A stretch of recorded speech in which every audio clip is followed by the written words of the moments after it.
Weekend in the AFC with the 6th-seeded Colts taking on the top-seeded Chiefs on Saturday. Okay, so let's get back to this matchup here between the Chargers and the Ravens. The Ravens had never been down by more than 8 points since Lamar Jackson took over here starting in Week 11.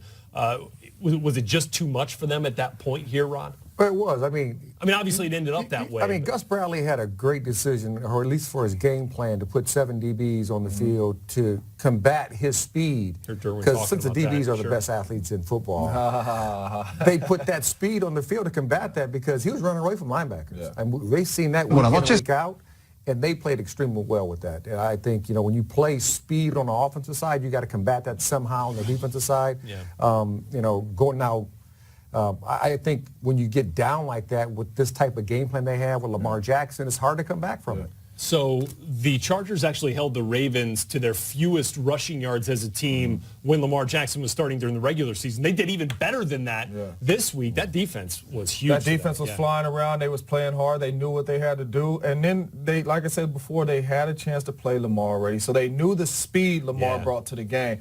But when you put 7 DBs on the field, Rod, with that great athletes. With that running game, though, you're supposed to run it downhill and be able to break some tackles. But being down and Phillip and the Chargers being able to jump out on them, get it up to a 2-score lead, you cannot stick with the run like that. Eventually, you got to pass and open it up. And I think that hurt the Ravens' offense extremely because they are not built or used to playing that type of game. And it happened to them today, and they just didn't adjust to it. So we heard Lamar say very few linebackers out there. They were right. 7 defensive backs on 98% of the snaps. That's what I'm talking about, Gus. Gus knows who the athletes are.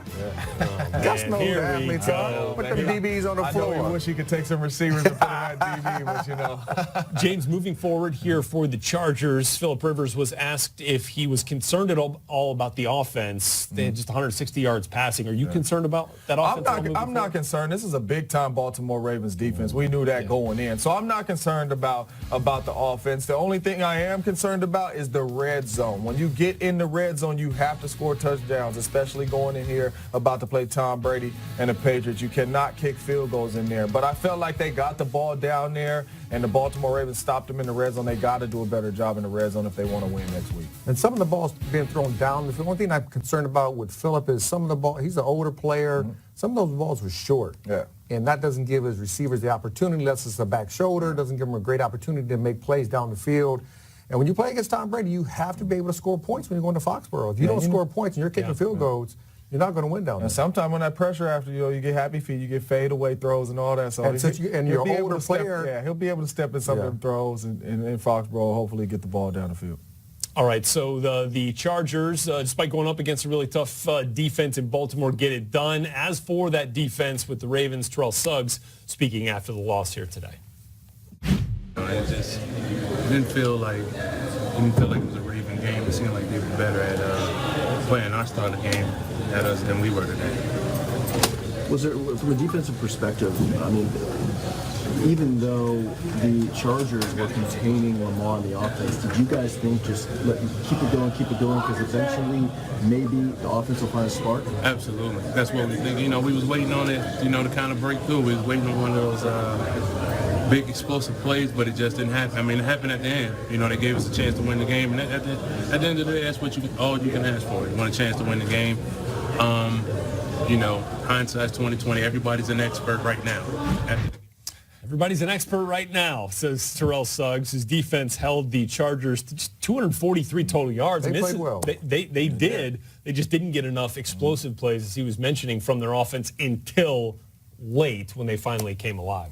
When you get down in the postseason, you know, weaknesses get exposed. And the weaknesses for the Baltimore Ravens was they didn't have an explosive offense with Lamar Jackson throwing the ball down the field. They can run the ball against anybody, but today they struggled running the ball. He did throw the ball late, but it was really, the game was over. Yeah. I mean, when you look at it, they had a block punt. They had a turnover on defense. I mean, those are the sparks. They get down in the red zone. They're making them kick field goals. The offense has to come in, and they have to help you. And that Chargers defense played ball today, and they got after that offense and made it hard on them, and they couldn't come back from it. And the team, I mean, think about it. The Chargers, interception, and it got a fumble recovery. When you get fumble recoveries and give your offense a short field, it's easier to win on the road. Yes, sir. No question. question about it. 23-17, Chargers on top of the Ravens. They advance to take on the Patriots.